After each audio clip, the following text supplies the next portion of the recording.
set. All right. Hello, everyone. This is Jen Fuentecilla, Director of Christian Education at First United Methodist Church in Chula Vista. Today, I have the great opportunity to be with a friend here, and I'll let her introduce herself. So go ahead and introduce yourself, please. Hi, my name is Kathy Dobbins, and I go to 9:30 service. All right. And Kathy, what have you been doing while you've been sheltering in place with and during the COVID crisis?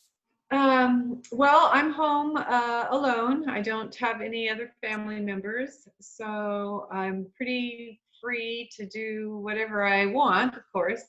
I spent the first couple of weeks doing some organizing, not much cleaning.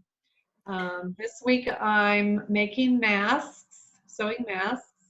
I have a large circle of people that I stay in contact with. So groups from church, we Zoomed a couple of meetings, I think. And I actually counted it up. I have friends in 9 different states across the country. So I've been in contact with them. And most of my day actually is spent communicating with other people, which is really good for me, and I think good for them as well. So either by phone or text or email. I think it's really important that we stay connected in some way, because I know that every time there's a news conference, or something, some other development, that we have a little more stress in our lives. So I have just trying to be helpful. I shared a square early on and have shopped for other people and shared other things that I had. So, and I actually needed some paper towels at one point, so I swapped a gal for paper towels. And so just trying to stay emotionally healthy myself and help others by being there for them. Yeah. Yeah, thank you so much for sharing that.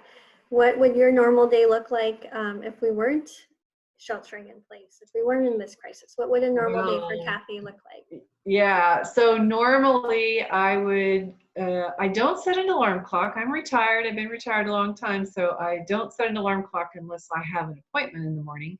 But usually in the morning I go to the Y and work out or walk on the treadmill for an hour. So can't do that. And then I usually come home and have breakfast and put her in the yard a little bit.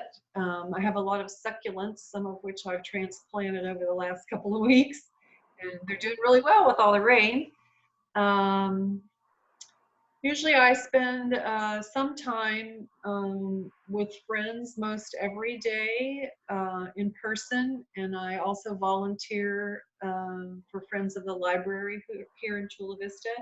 And as you know, I actually had planned to be in Washington already this year, but those plans are on hold for now. So I'm, trying to stay in touch with my church family in Washington and my family of choice in Washington. So we're very blessed that we have all of this technology. It's so amazing. Really I Absolutely.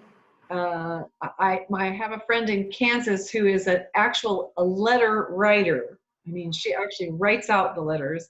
And so she's encouraged me to try to write. I got as far as typing on the computer. There is something very special about receiving a handwritten. Yes, yeah. I took a really funny picture a few days ago in a red cowboy hat and a red bandana and sunglasses, and I distributed that. I wrote a poem and I distributed that. I dreamed up a COVID survival kit, which of course included chocolate, and just printed everything out on a piece of paper and distributed that. So I'm just trying really hard to stay up and hopefully that will help other people stay up too. My normal routine is, you know, pretty open. As a single person, I don't have a lot of, you know, family responsibilities, so I don't have to worry about, you know, fixing lunches for children or, you know, doing any of that stuff, fixing dinner for a husband.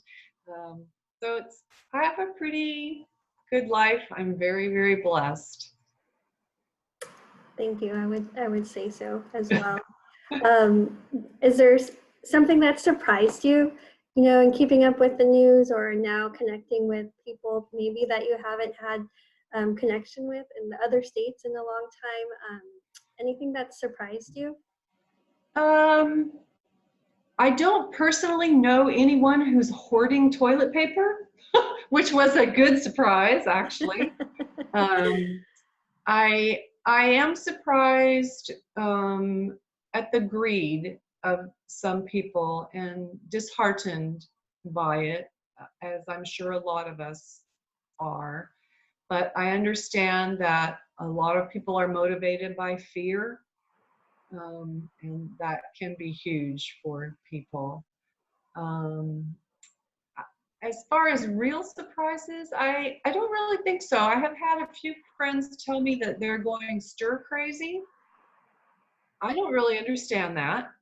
Um, like I said, you know, as a single person and as an only child, you sort of have to learn to entertain yourself sometimes. So I don't think really any surprises. Yeah. All right. Well, what about any prayer requests? Any prayer requests that we can lift up to our congregation, our church? Um,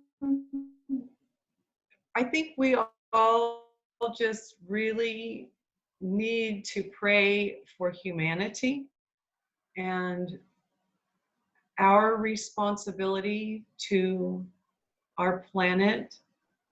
We are the stewards of this planet, and we have an obligation to hopefully pass a healthy planet on to the next generations.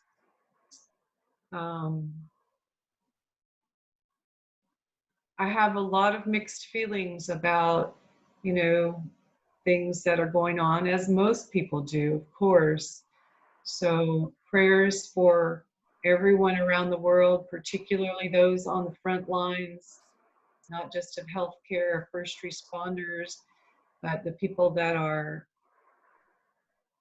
working in essential businesses that are keeping food on our tables. They're in a very difficult place, just like the rest of us. So, Absolutely, we can definitely keep all of them and our world and our planet in our prayers. Thank you so much for taking the time to talk with me this afternoon. I hope that you have a blessed day. Thank you. You're very welcome. Thanks, Jen. Bye. Bye-bye.